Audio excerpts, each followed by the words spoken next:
안녕하세요. 저는 얼마 전에 개차반 같은 시부와 찌질이 전 남편과 이혼하고 혼자 살게 된 40대 초반의 돌싱이에요. 보통 결혼을 할 때 부모도 본다고들 하잖아요. 저는 그런 것들은 중요하지 않다고 생각했거든요.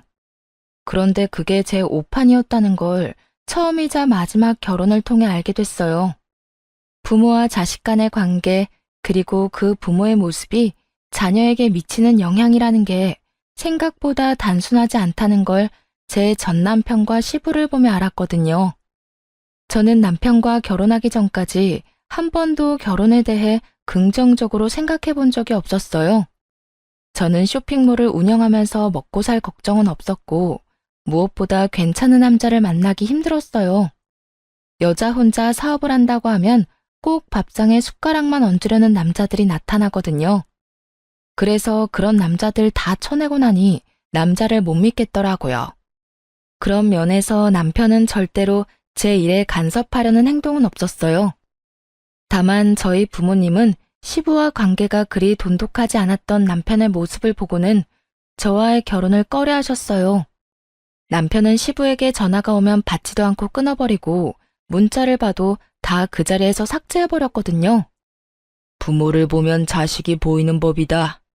보통 어머니가 죽고 없으면 아버지에게 마음이 가는 게 맞을 텐데 이 정도로 관계가 소원한 거 보면 아버지 될 사람이 나쁜 사람이거나 자식이 어른을 공경하지 않는 사람이라는 뜻이지. 아버지가 그렇게 말씀하셨을 때는 저도 발끈해서 반박했어요. 아버지, 그냥 성격 탓일 수도 있죠. 서로 무뚝뚝할 수도 있고. 부녀가 아니면 몰라도 부자가 아니면, 그리고 나도 시댁이랑 크게 관여하지 않아도 되고 솔직히 나한테는 나쁘지 않은 상황이잖아요. 이때까지만 해도 저는 남편과 시부의 관계가 나쁘다는 것이 저에게는 좋은 일처럼 들렸어요. 주변 친구들에게 시댁 사람들에 대한 이야기를 들을 때마다 난 저렇게 못 산다며 고개를 절레절레 젓고는 했거든요. 그래서 시댁과 관계가 소원한 남편에게 더 마음이 갔던 건지도 모르죠. 그러나 친정 부모님은 아무래도 딸의 결혼이라 신경이 많이 쓰였던 것 같았어요. 이날을 떠올리면 그런 부모님의 걱정이 괜한 걱정이라며 웃으며 넘겼던 제 뒤통수를 한 대 때려주고 싶어요. 다시 돌아간다면 절대로 후회할 선택 따위는 하지 않았을 텐데요. 그러나 저는 그만큼 남편에게 신뢰를 느끼고 있었어요. 그래서 결혼까지 하게 됐고요. 친정은 꽤 잘 사는 편이었고 다행스럽게도 저는 신혼집에 큰 돈을 들이지 않아도 되는 상황이었어요. 남편과 제 직장에서 가까운 곳에 친정아버지 명의 아파트가 한 채 있어서 결혼 전부터 거기서 살고 있었거든요. 아버지가 도와주셔서 그 집에서 신혼집을 차리게 됐고요. 평수는 넓지 않았지만 남편은 돈 안 들이고 신혼집이 생겼다는 것에 무척 고마워했어요. 그렇게 남편과의 신혼생활이 시작됐어요. 제 나이 40에 홍기를 꽉 채워 결혼한 연상연하 커플에게도 신혼은 즐거운 나날의 연속이긴 했죠. 그런데 그 즐거운 나날은 얼마 가지 못해 금이 조금씩 가기 시작했어요. 남편의 문제라기보다는 시부의 문제 때문이었죠. 시부가 사는 시댁은 저희 신혼집과 가까운 데 있었어요. 결혼 전 남편은 그 시댁에 살고 있지 않았어요. 관계가 그리 좋지 않았던 만큼 남편은 따로 자취를 하고 있었죠. 시댁과 신혼집이 가까웠지만 남편이 시부와 가깝지 않았기에 저도 시부와 그 정도 관계를 유지하게 될 거라고 생각했어요. 그런데 그 생각이 완전 잘못된 거였죠. 시부는 남편이 아니라 제게 연락하기 시작했어요. 세아가, 우리 집에 냉장고가 고장이 나서 뭘 할 수가 없구나. 반찬이 다 쉬어빠져서 이 여름에 보관도 못하고 수리를 하자니 너무 낡아서 수리가 될지 걱정이고 사자니 돈이 없고. 남편이 시부의 연락을 다 씹어대니 시부가 저에게 전화를 하는 건 정해진 순서였죠. 그렇다고 제가 시부 연락을 남편처럼 다 무시할 수는 없는 노릇이잖아요. 네, 아버님, 그이랑 상의해보고 연락드릴게요. 일단 남편 이름을 팔고 남편에게 전화를 했죠. 아버님 나한테 연락 오셨어. 시댁 냉장고가 고장났다고 하시는데 어떻게 할까? 당신한테 연락 왔어? 웬만하면 무시하라고 말하고 싶은데 당신 입장도 좀 그럴 테니까 당신이 대충 알아서 해줘. 수리 필요하면 수리해도 되고 사야 된다면 원룸에 들어가는 작은 거, 싼 거 사드려도 되고 어떤 일을 해도 내가 했다고 이야기하면 아버지도 수긍할 거야. 돈 없어서 안 해줬다고 해도 뭐라 하시지 못할 테니까 사실 무시하는 게 제일 좋긴 한데. 남편 말에 저는 생각보다 크게 놀라고 말았어요. 관계가 나쁘다는 것은 알았지만 대놓고 무시하라고 말할 정도로 사이가 나쁜 건지는 몰랐거든요. 그 이야기를 듣는 내내 저는 어떻게 해야 하나 싶었어요. 그래서 일단 저희가 모으고 있던 생활비 통장에서 돈을 조금 빼서 시부에게 작은 원룸형 냉장고를 사드렸어요. 기존에 있던 것도 그것과 비슷한 크기라서 다행이긴 했죠. 시부는 제게 고맙다며 이빨은 칭찬만 해주더군요. 그렇게 사건이 일단락되는가 싶었는데 그 뒤로 시부는 무슨 문제만 생기면 저한테 전화를 했어요. 그럴 때마다 하는 말이 항상 가전이 고장났다는 거였죠. 처음에 사준 냉장고, 그 뒤에 중저가 작은 크기의 TV, 전자레인지까지 벌써 3개의 가전을 저희 생활비로 바꿔드렸어요. 그런데 마지막 전자레인지를 바꾸고 한 달도 안 돼서 또 연락이 왔어요. 아가, 요즘에 황사가 너무 심하구나. 집에 환기를 시킬 수도 없고 너무 갑갑해서 그러는데 공기청정기 하나만 집에 놔줄 수 없겠니? 배도 그렇게 좋지 않은데 나쁜 공기 쐬려니 여간 불편한 게 아니다.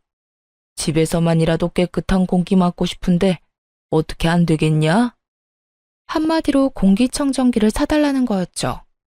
저는 시부에게 말했어요. 아버님, 저희도 요즘에 돈 나갈 곳이 많아서 이렇게 자주 사드릴 수는 없어요. 일단 모아놓은 돈도 거의 다 떨어져서 이번 공기청정기 사는 것도 아슬아슬하네요. 다음부터는 저희도 마련해드리지 못할 것 같아요. 저는 돌려서 말하면 시부가 또 눈치 없이 요구할까봐 일부러 대놓고 앞으로는 사주지 않겠다고 말했어요. 그래, 아무래도 오랫동안 같은 집에서 살다 보니 가구나 가전들이 많이 낡았지. 그래도 네 덕에 중요한 것들은 몇 가지 바꿀 수 있었으니 여기까지 해준 것만 해도 고마운 일이지. 솔직히 시부가 한 소리 할 줄 알았는데 의외로 알겠다며 수긍을 하더군요. 마지막이라는 생각을 하고 나니 홀가분하게 공기청정기를 사서 시댁으로 보냈어요. 앞으로 이런 일이 없겠지 하는 마음에 그간의 짜증을 덜어내고 보낸 거였죠. 마지막이다 생각하니 마음도 그 전보다야 편했어요. 그리고 공기청정기를 시부에게 사주고 집에 돌아와 저는 집 정리에 들어갔어요. 제가 계속 살던 집이라 결혼 후에 남편 짐이 들어오면서 점점 공간이 좁아지기 시작했거든요. 그래서 집을 정리하면서 안 쓰는 물건들, 상태가 꽤 괜찮은 것들은 모두 중고마켓에 팔기로 결정했죠. 그런데 중고마켓에서 글을 올리려고 했는데 바로 보이는 화면에 제가 시부에게 사준 것과 동일한 공기청정기가 딱 올라와 있더라고요. 올린 지 얼마 안 된 게시물이었는데 그것도 미개봉으로 올라와 있더군요. 인기가 많은 모델이 아니었기 때문에 정확하게 기억하고 있었거든요. 이상하다 싶어서 사진을 확인해 봤는데 아무리 봐도 방바닥이며 벽지가 시부 집에 있는 것과 똑같은 거였어요. 저는 글 주인의 거래 내역을 확인했어요. 예전에 올린 글들도 전부 미개봉 상품이었는데 하나도 빠짐없이 제가 시부에게 사준 가전들이었죠. 설마 아니겠지 하는 마음이 들면서도 제발 내가 생각하는 그런 게 아니길 바랬어요. 설마 시부가 저한테는 가전이 필요하다고 해놓고 미개봉으로 팔아먹었나 싶었거든요. 그래서 직장 동료에게 부탁해서 직거래 성사시켰어요. 그리고 동료 대신 직접 제가 거래를 하기로 한 장소로 향했고요. 그곳에는 시부가 떡하니 서 있었어요. 공기청정기를 가지고. 주소 봤을 때부터 확신이 됐어요. 시부 집 바로 앞에 있는 공원이었거든요. 며느라가, 네가 왜 여기 있는 거냐? 시부 표정이 아주 가관이었죠. 게다가 공기청정기를 몸으로 가리려고 시도하는 것을 보니 더 열받았어요. 아버님이야말로 제가 사주신 공기청정기 들고 왜 공원에 나와 계세요? 설마 지금 중고거래 하러 나오신 건 아니죠? 그게 말이지. 내가 원하던 모델이 아니라서 팔아서 다른 거로 사려고 했지 뭐냐. 너한테는 미안한 일이라 내가 말도 안 했어. 자연스레 거짓말을 꺼내더군요. 아버님, 그 말에 책임지실 수 있으세요? 그럼 여태껏 제가 사준 가전들은 집에 얌전히 잘 있겠네요. 아버님 집도 코앞인데 제가 직접 확인하러 가도 될까요? 지금 집에 말이냐? 네, 제가 사준 것들이 잘 있는지만 확인할게요. 제가 진짜 시댁으로 들어가려고 하니 시부가 온몸으로 저를 막으며 땀을 뻘뻘 흘리며 하소연하더군요. 아버님, 거짓말 그만하세요. 제가 사준 가전도 여태껏 다 팔았다는 거 알아요. 중고마켓에 거래 내역 다 나오는데 그건 모르셨나 봐요. 아니, 어떻게 이러실 수 있어요? 저희가 그렇다고 용돈을 안 드리는 것도 아니고. 아이고, 며느라가, 내가 미안하다. 그래도 너는 돈 많이 벌잖냐. 나는 늙어서 이제 써주는 곳도 없고 일할 곳도 마땅찮으니 돈을 버는 게 없잖아. 늙으니 몸에 힘도 없고 써주는 곳도 없어서 그래. 네가 나 좀 이해해주면 안 되겠니? 시부는 제 눈치를 보며 저 자세로 굽히고 들어오더군요. 그런데 그게 더 얄미운 거예요. 시부는 한 직장에 오래 있지도 못했고 매번 사고쳐서 직장에서 쫓겨났다는 말을 들었거든요. 쫓겨나는 이유는 매번 돈 문제 때문이었고요. 돈을 벌려면 진득하게 일을 해야 하는데 그걸 못하고 가불이나 하고 성실하지도 못하니 매번 쫓겨나는 게 일상인 거죠. 그리고 그런 사람이었으니 이렇게 며느리 뒤통수를 치는 거였죠. 이해를 하고 말고를 떠나서 이건 신뢰의 문제잖아요. 돈을 마련하려고 저한테 거짓말을 몇 번이나 하신 거예요. 제가 얼마나 기가 막히는지 아시기는 하냐고요. 앞으로 이런 거 사드릴 생각 없으니 물건 사달라고 저한테 연락하지 마세요. 저희 남편한테 전화해서 용건 말씀하시고요. 누구는 돈이 남아 돌아서 사준 줄 알아요? 남편이야 어떻든 저라도 시부와의 관계를 좋게 만들어 보려고 했는데 결국 모든 것이 와르르 무너져 버렸어요. 그리고 시부가 들고 있는 공기청정기를 가져오며 말했어요. 어차피 필요 없는 물건이라고 했으니 제가 다시 환불할게요. 미개봉에 상자 안에 그대로 들어가 있으니 환불하기도 쉽겠네요. 아가, 그건 놔두고 가야지. 나도 돈이 없어서 팔려고 하는 건데 이것까지만 받고 나도 더 이상 너한테 사달라고 하지 않으마. 우물쭈물 그딴 말이나 짓거리는 시부를 보니 열이 받아 빽 소리쳤어요. 돈 필요하면 아드님한테 이야기하시라고요. 애꿎은 저한테 돈이며 시간 쓰도록 만들지 마시고. 그리고 매달 용돈도 드리고 연금도 나오시잖아요. 공과금도 남편 앞으로 날아오는데 그렇게 치면 저희가 얼마나 많은 돈을 대신 내드리는지 알고는 있으세요? 결국 참지 못하고 폭발한 제 말에 시부가 입을 꾹 다물더군요. 저는 낚아채듯 시부 손에서 공기청정기를 가져와 다시 차에 실었어요. 간다는 말도 없이 차에 물건만 실어 집으로 향했죠. 가는 내내 어이가 없고 열이 받아서 남편에게 전화했어요. 여보, 아버님이 오늘 내가 사드린 공기청정기 중고거래하다가 나한테 딱 걸렸거든? 아버님 도대체 왜 그러신데? 돈을 적게 드리는 것도 아닌데 왜 이렇게 사람 뒤통수를 치시는 거야? 거짓말을 왜 자꾸 하시는 거냐고. 아버지가 또 그랬어? 내가 할 말이 없다. 그렇다고 내가 당신한테 아버지랑 관계 끊으라고 할 수도 없고. 아버지가 좀 그래.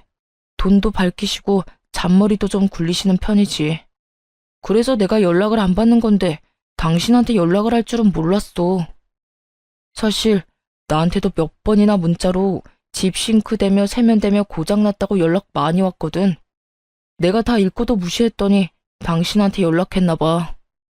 처음부터 시부가 어떤 사람인지 왜 아버지 연락을 무시하는지 자세히 설명해줬더라면 저도 시부에게 당하지는 않았을 거예요.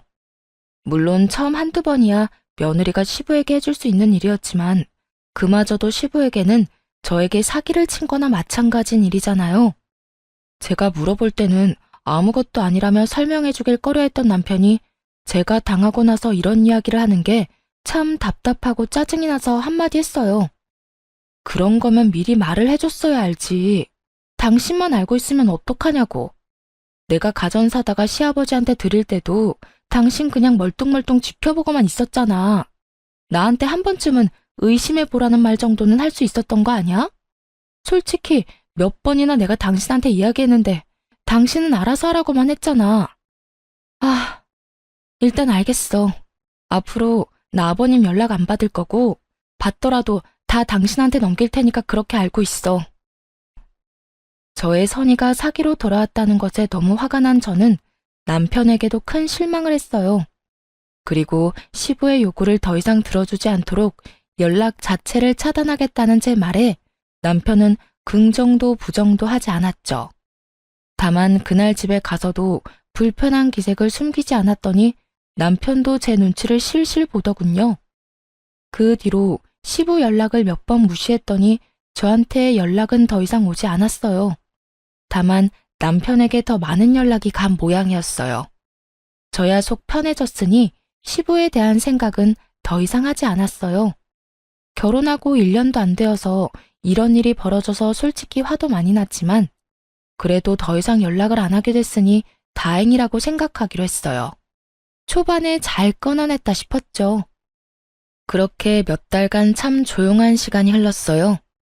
시부에게 연락이 없으니 그냥 제 생활만 하면 돼서 마음도 편하고 좋았거든요. 그런데 그 평화로운 시간은 모르는 번호에 연락 한 통으로 다시 와장창 무너졌어요. 저는 폰이 2대가 있어요. 한 대는 개인적으로 사용하는 폰이었고 한 대는 사업용으로 사용하는 회사 폰이었죠. 그리고 회사 폰으로는 모르는 사람들 연락도 자주 오는 편이었어요. 여느 때와 다름없이 모르는 연락처로 온 번호를 받았더니 어떤 중년 남자의 목소리가 들렸어요. 혹시 전화 받으신 분이 이종길 씨 며느리 되십니까?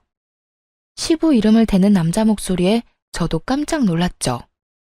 예, 제가 며느리 되는데 누구세요? 아, 저는 이종길 씨하고 사고가 난 사람인데요. 이종길 씨가 자전거를 몰고 오다가 저를 치었어요. 자전거 전용 도로도 아니고 갑자기 골목에서 튀어나와서 사람을 치는데 병원에 가야 해서 합의금이라도 받으려고 하니 돈이 없다면서 자식들한테 연락하라고 하지 뭡니까? 아들은 전화해도 한 통도 받지를 않으니 결국 며느님한테 연락한 겁니다. 시부가 자전거로 사람을 쳤다기에 깜짝 놀라서 말했어요. 몸은 괜찮으세요? 이로 어째. 일단 저희 아버님 좀 바꿔주시겠어요? 그래, 나다. 이런 일로 연락해서 미안하구나. 다짜고짜 미안하다는 말을 꺼내는 시부에게 제가 말했죠. 아버님, 사고 난 거 어떻게 하기로 하셨어요? 상대방이 많이 다쳤나요? 병원에 가봐야 할 것 같은데 일단 50만 원만 좀 빌려줘라. 내가 차용증이든 뭐든 쓸 테니까. 지금 당장 이 사람하고 합의는 해야 하지 않겠니? 당시에는 너무 경황이 없어 상황을 알아볼 틈도 없이 일단 돈을 빌려주기로 했어요. 그리고 빌려달라는 말은 곧 갚을 거라는 말이니 부담도 없었고 말이죠. 노파심에 한마디 덧붙였어요. 아버님, 다치신 분 입원으로 다 마무리해야 해요. 계속 끌고 오면 답 안 나오니까 병원 같이 가서 진료 보고 다 할 때까지 그냥 가시면 안 돼요? 신신당부를 하고 전화를 끊었지만 그 뒤로 걱정이 되는 건 어쩔 수 없었어요. 저녁까지 아무 연락이 없으니 상황이 궁금해 제가 먼저 전화를 했어요. 아버님, 일은 잘 처리됐어요? 뒷말 안 나오도록 잘 해결하신 거 맞죠? 그래, 다 해결 잘 됐다. 네가 돈을 빌려줘서 그걸로 합의금이랑 치료비 했어. 그 돈은 내가 나중에 꼭 갚으마. 고맙다, 며느라가. 그렇게 말을 하는 시부를 보며 시부도 반성을 했나 싶은 생각이 들었어요. 게다가 자전거로 친 사람이 생각보다 상태가 괜찮다는 말에 안도의 한숨을 내쉬었죠. 경황이 없고 너무 놀랐지만 잘 해결됐으니 말이에요. 그런데 그 한 달 뒤 이번에도 모르는 사람에게 전화가 왔어요. 상대방은 전화를 한 시점부터 이미 화가 나 있었어요. 여보세요? 이종길 씨 가족이요? 네? 네, 맞는데 누구세요? 아니, 멀쩡히 주차된 차를 자전거로 박아서 엉망을 만들었잖아요. 이거 어떻게 책임지실 거예요? 아들은 전화 받지도 않고. 이거 다 고치려면 못해도 100만 원은 넘게 나올 텐데. 그쪽 시아버지라는 사람이 돈 못 주겠다고 버티고 있으니 내가 답답해서 가족한테 연락한 거요. 또 사고 소식이었어요. 이번에는 자전거로 주차된 자동차를 박았다고 하더군요. 결국 이날도 150만 원을 시부에게 빌려줬어요. 시부는 절대 돈을 달라고 하지 않았어요. 빌려달라고 했을 뿐이지. 그러니 뭐라 할 수도 없고 괜히 짜증나고 열받는 마음에 남편에게 전화해서 화냈어요. 여보, 아버님이 자전거 타고 다니면서 여기저기 사고 엄청 내고 다니는 거 당신 알아? 뭐? 그런 일이 있었어? 나야 모르지. 전화는 안 받았으니까.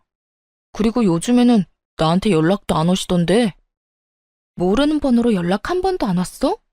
당신한테 전화했었다는데? 당신이 전화 안 받아서 나한테 전화하는 거라고 그랬는데? 그 말을 들으니 더 화가 났어요. 당연히 이런 일이 생기면 아들한테 연락하는 게 정상이잖아요. 이 시부는 아들한테는 씨알도 안 먹힐 걸 알고는 저한테만 연락을 한 거예요. 아버님이 나한테 빌려가신 사고 합의금만 200만 원이야. 그거 분명히 빌려달라고 해서 빌려드린 거고. 그런데 처음엔 빌려간 돈도 안 갚고 벌써 두 번째 사고 합의금도 빌려가셨거든? 돈 안 갚으실 것 같으니까 당신이 어떻게 좀 해봐. 아, 당신도 너무하네. 돈도 잘 벌면서 그 정도도 못 해줘? 너도 가만 보면 사람이 인정머리가 없어. 뭐? 아버님 무시하라고 한 사람이 누군데 이제 와서 인정머리 타령이야. 그래서 가정 갖다 팔아버린 건 안 돌려받았잖아. 그거라도 악착같이 돌려받을 걸 그랬어. 그리고 당신 아버지가 사고 친 걸 왜 내가 해결해야 하는데? 내가 당신이랑 결혼했다고 해서 당신 아버지가 진짜 내 아버지가 된 것도 아니고. 그렇게나 아버지 생각하면 당신이 알아서 다 해야지. 여태껏 시아버지 연락 다 씹어놓고 모른 척한 사람이 할 말은 아니지. 왜? 너도 결혼하니까 없던 효심이 막 생기고 그래? 와이프한테 대리호도 시키고 싶냐? 제 말에 남편놈이 기가 차다는 듯이 쳐다보더군요. 제가 틀린 말을 한 건 아니잖아요. 남편이 시부에게 어떻게 행동하는지 제가 싹 다 봤는데 이제 와서 효자 노릇을 하려고 하는지. 됐다 됐어. 내가 당신이랑 무슨 말을 해? 돈을 잘 벌면 뭐해, 인간이 안 됐는데. 가족 소중한 줄도 모르고. 그딴 말을 짓거리며 남편이 쾅 문을 닫고 나가버리더군요. 완전 어이가 없었어요. 화를 낼 사람이 누군데 지가 화를 내요? 저도 빈정이 상할 대로 상했고 거의 2주가 넘도록 남편과 냉전을 유지하고 있었어요. 당연히 이 상황이면 남편이 고개를 숙이고 들어와야지 제가 사과를 할 필요가 없잖아요. 그런데 그렇게 남편과 싸우고 2주 뒤 시부에게서 또 한 번 연락이 왔어요. 아가, 내가 이렇게 계속 연락하니 미안하구나. 다른 게 아니라 내가 걸어가다가 사람하고 부딪혔는데 그 사람 핸드폰이 박살이 났어. 100만 원은 넘게 필요할 것 같은데 어떡하지? 이쯤 되니 합리적인 의심이 들더군요. 사고가 이렇게 연달아 날 수가 있을까요? 저는 냉정하게 시부에게 말했죠. 아버님, 그러면 일단 폰 들고 수리센터 가셔서 수리를 먼저 하고 있으세요. 제가 그쪽으로 가서 직접 확인하고 수리비 드릴게요. 저는 직접 가기로 했어요. 여태껏 전화로만 상황을 전달받았을 뿐 그게 진짜로 있었던 일인지는 몰랐잖아요. 그래서 확인을 하기로 했어요. 그랬더니 시부가 화들짝 놀라 그러더군요. 네가 직접 오려고? 근데 파손 정도가 심해서 사야 할 것 같은데 수리로는 안 될 것 같아. 그러면 그 파손된 폰 꼭 들고 대리점으로 가세요. 제가 확인하고 구매해드릴 건지 말지 결정할게요. 그렇게 말하니 시부도 잠깐 망설이더니 주소를 하나 알려주더군요. 그 주소가 적힌 곳으로 갔더니 시부와 제 또래의 남자가 거기 서 있는 것이 보였어요. 제가 도착하기 직전에 시부와 그 사람을 보았는데 딱 봐도 두 사람 거리가 가까운 것이 모르는 사이처럼 보이지 않더라고요. 아버님, 저 왔어요. 이쪽 분이 사고 난 상대방이세요? 네, 어르신이 제 폰을 박살내서 제가 가져왔어요. 화면이 완전히 깨졌고 터치도 먹통이에요. 제가 봤을 때 수리는 의미 없고 새로 사야 할 것 같거든요. 요즘에 나오는 걸로요. 딱 봐도 옛날 모델의 폰이었어요. 그걸 요즘 모델로 바꾸겠다는 남자를 보니 기도 안 차더군요. 그렇지만 오늘만큼은 그냥 해달라는 대로 해줄 생각이었어요. 화장대 깊숙한 곳에 모셔뒀던 그 카드를 가져왔으니까요.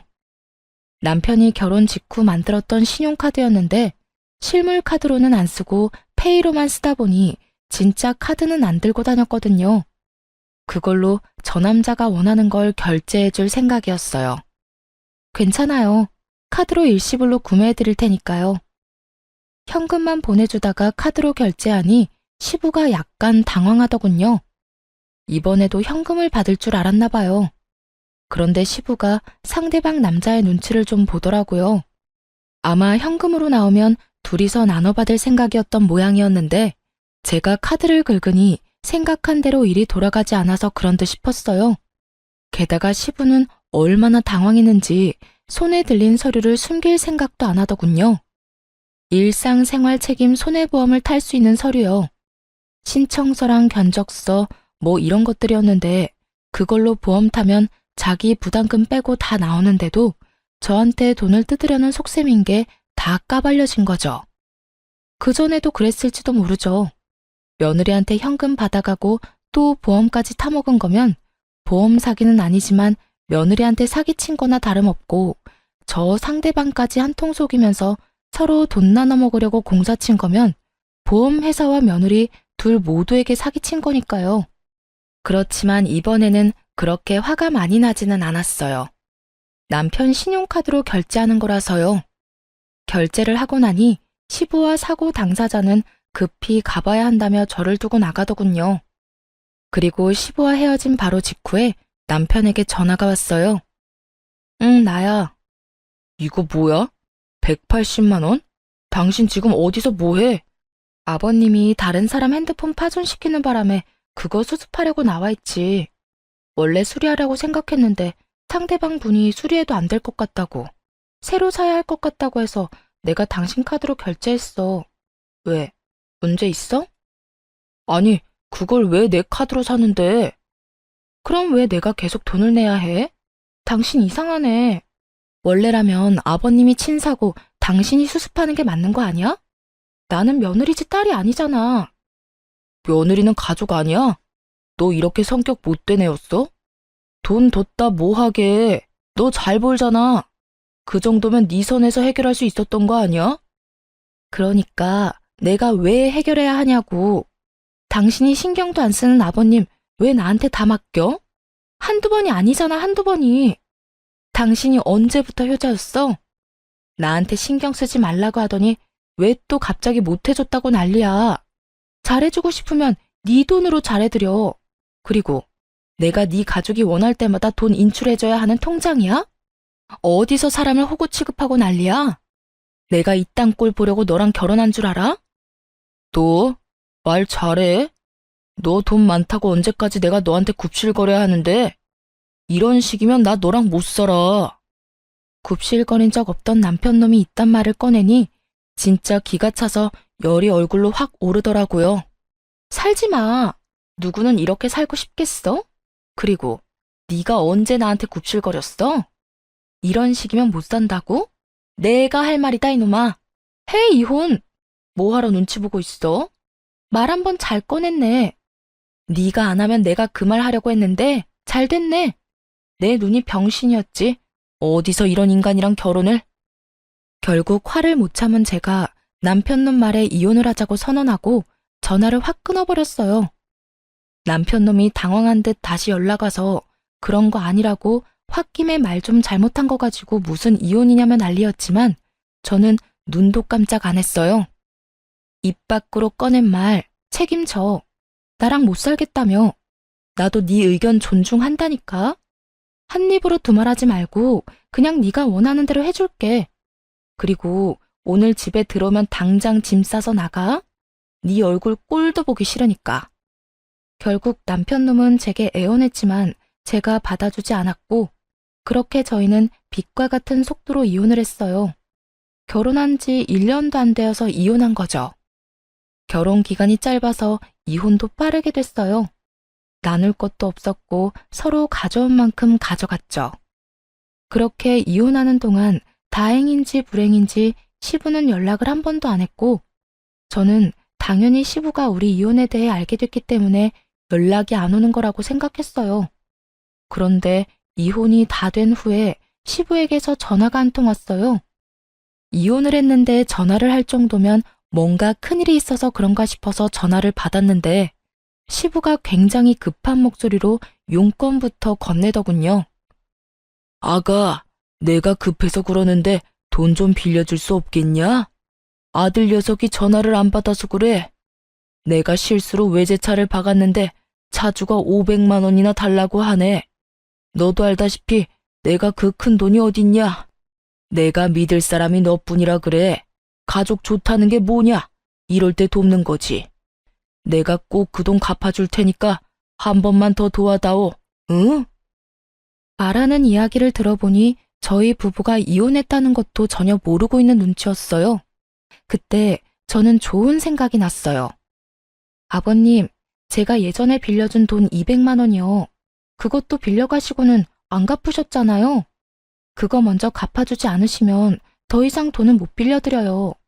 여태껏 빌려준 돈도 갚지 않는데 제가 뭘 믿고 500만 원이라는 큰 돈을 빌려드려요? 앞에 빌려준 거 갚으시면 또 모를까. 200만 원을 갚으라고? 당장 돈이 없어서 전화를 했는데 돈을 내놓으라니. 못 갚으실 것 같으면 저도 500만 원은 못 빌려드려요. 그럼 전화 끊을게요. 아, 아니다. 내가 지금 200만 원 보낼 테니 그거라도 빌려다오. 시부는 얼마나 급했는지 허둥지둥 제 계좌로 그때 빌려간 200만 원을 보냈더군요. 저는 돈이 들어온 걸 확인하고 돈부터 다른 계좌로 보냈어요. 급했는지 시부가 다시 전화와서는 한 번 더 저를 재촉하더군요. 지금 돈 보냈으니까 확인해보고 500만 원 지금 당장 보내주거라. 차주가 지금 당장 돈 안 내놓으면 집에 가지도 못하게 할 판이라. 그런데 제가 가만히 생각해보니까 500만 원은 못 빌려드릴 것 같네요. 솔직히 아버님이 저 뒤통수 치신 게 한두 번은 아니시잖아요. 뒤통수라기보다는 거의 사기 수준이었는데. 그러니까 500만 원은 알아서 하시거나 제 전남편하고 이야기하세요. 뭐? 지금 무슨 말을 하는 거야? 전남편이라니? 저희 이혼했어요. 아버님 덕분에요. 여태껏 그것도 모르셨어요? 그래도 이 기회에 서로 주고받은 돈 확실하게 정리하게 돼서 다행이다 싶어요. 그러니까 이 연락처 바꿀 거니까 연락하지 마시고 돈 써야 할 일 있으면 아들한테 연락하세요.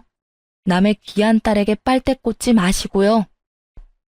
저는 그렇게 말하고 전화를 탁 끊어버렸어요. 길게 할 말도 없었어요. 솔직히 이번에도 저한테 사기치려는 것처럼 보였거든요. 돈도 다 정산했겠다. 굳이 무슨 이야기를 더 할까요? 그런데 시부는 저한테 하고 싶었던 말이 많았는지 계속 전화를 하더군요. 스팸을 걸었더니 이번에는 모르는 번호로 계속 전화질을 했어요. 몇십 통을 연달아 전화하는 시부를 보며 저는 무음으로 폰을 내버려뒀어요. 그런데 시부의 연락들 사이로 전남편의 전화가 왔더라고요. 저는 전남편 속이라도 긁을 생각으로 전화를 받았죠. 무슨 일이야? 당신 우리 아버지한테 돈 뜯어갔어? 당장 아버지한테 돌려드려. 부자가 쌍으로 웃기네. 넌 네 아버지가 돈 뜯긴 것만 생각하고 내가 뜯긴 건 생각도 안 하지?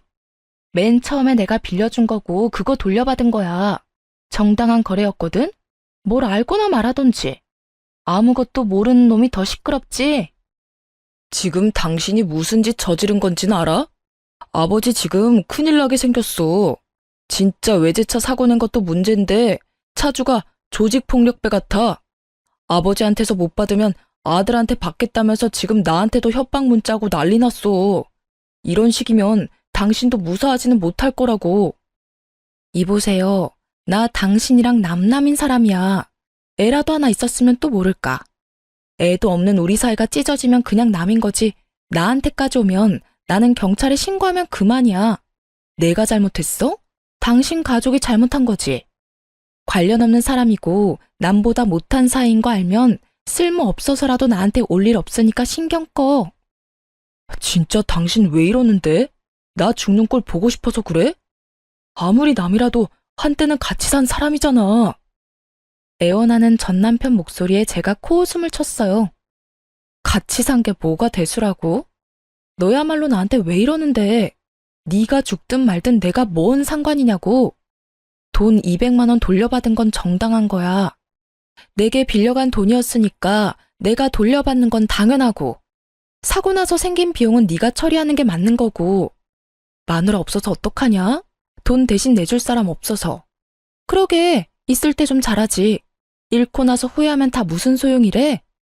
어찌됐건 나는 이제 당신 집안이랑 상관없는 사이니까 이런 일로 전화하지 마라. 기분 더러우니까. 그렇게 전화를 끊고 나니 속이 다 시원하더군요. 나중에 전해 듣기로 결국 전 남편은 조폭 같은 남자에게 시부 대신 500만 원을 지급하며 돈을 날렸고 저는 시부가 제게 빌려간 돈 200만 원을 고스란히 돌려받을 수 있었어요. 시부의 패착은 아들 부부가 이혼 상황이라는 걸 몰랐다는 거겠죠. 전 남편도 웃긴 게 이혼 전에는 시부를 가족으로 생각하니만이 이따위 망언을 짓거리더니 결국 이혼한다는 이야기조차 시부에게 알리지 않을 정도로 시부와 관계가 좋지 않았다는 점이에요. 본인은 불효를 해도 당연하고 와이프는 무조건 효도를 해야 한다는 전 남편의 생각이 고스란히 드러나는 부분이었죠. 그걸 보고 나니 마누라에게 대리효도 시키려는 천하의 나쁜 놈과 이혼하게 된 것이 제 일상에서 가장 잘한 일이 아니었나 생각하게 됐어요. 그렇게 전 남편과 이혼하고 2년 동안 이를 자식과 남편 대하듯 아끼며 열심히 키워나갔어요. 쓸데없는 시댁일에 신경을 덜 쓰게 되니 일에 탄력이 붙어서 매출도 많이 좋아졌죠. 그렇게 이혼 후 2년 동안 쉬지 않고 달려온 제게 전 남편의 재혼 소식이 들려왔어요. 바로 SNS를 통해서요. 청첩장 사진이 떡하니 올라왔는데 솔직히 상대방 여자에게 딱한 마음뿐이었어요. 어쩌다가 저런 인간 같지도 않은 놈을 만났을까? 딱 그런 마음만 들었어요. 그렇다고 제가 관여할 만큼 사람 좋은 것도 아니니 신경 끄려고 했죠. 그런데 여동생이 전 남편의 재혼 상대와 찍은 웨딩 사진을 보더니 엄청 당황하더라고요. 이 사람이 언니 전 남편 재혼 상대라고? 나 아는 사람이라고. 세상에 미쳤나 봐. 어떻게 이 사람이랑 결혼을 해? 왜 누군데? 너랑 친한 친구라도 돼? 엄청 친한 건 아닌데 나랑 고등학교 동창이야. 같은 반 된 적은 없는데 같은 학원에 다녀서 겹치는 친구가 있거든. 아니 그리고 이 친구 지금 변호사야. 그런데 이런 남자랑 결혼을 한다고? 그것도 초혼인 여자가 돌싱남이랑? 다 알고 결혼하는 건 아니겠지? 안 되겠어. 내가 말리기라도 해야지. 야, 됐어. 남의 연애 사정에 간섭하는 거 아니야. 그냥 놔둬. 문제 생기면 알아서 떨어져 나가겠지. 그리고 거기 구멍이 전 남편 하나는 아니잖아. 그 시부가 여전히 똑같은 짓거리 하고 다니면 모르고 싶어도 모를 수 없겠지. 그래도 내가 모르는 사이면 모르겠지만 알고 지내는데도 입 다물고 있는 건 좀... 그렇다고 네가 이야기하면 그 여자가 좋아하겠어? 괜히 나섰다가 너 듣기 싫은 말만 할지도 모르지. 나도 안에서 새는 바가지가 밖에서 안 샐 리가 있겠어? 가만히 놔둬도 지 무덤 열심히 파고 있을 테니까. 인사만 하고 지내는 친구라도 그런 친구가 제 발로 지옥으로 걸어 들어가는 건 막고 싶었는지 여동생이 한숨을 푹 쉬더군요. 고민 좀 해봐야겠어. 이야기를 할지 말지. 그런데 한 달쯤 뒤에 전 남편의 계정에서 청첩장이 싹 사라졌어요. 웨딩 관련 사진들도 다 없어지고요. 무슨 일이 생겼구나 싶어 동생에게 연락해보니 자기가 말했다고 하더군요. 그 친구에게 제가 전 남편과 이혼하게 된 경위와 시부의 만행을 모조리 알려줬다고 하더군요. 특히 시부가 상대방과 짜고 사고 난 것처럼 꾸며서 저한테 합의금조로 돈 받아가고 그 후에 보험까지 타서 먹었다는 이야기를 했대요. 변호사니까 범법과 관련된 일에는 예민할 수밖에 없으니 그쪽으로 건드려봤다는데 그게 효과가 있었던 모양이더라고요.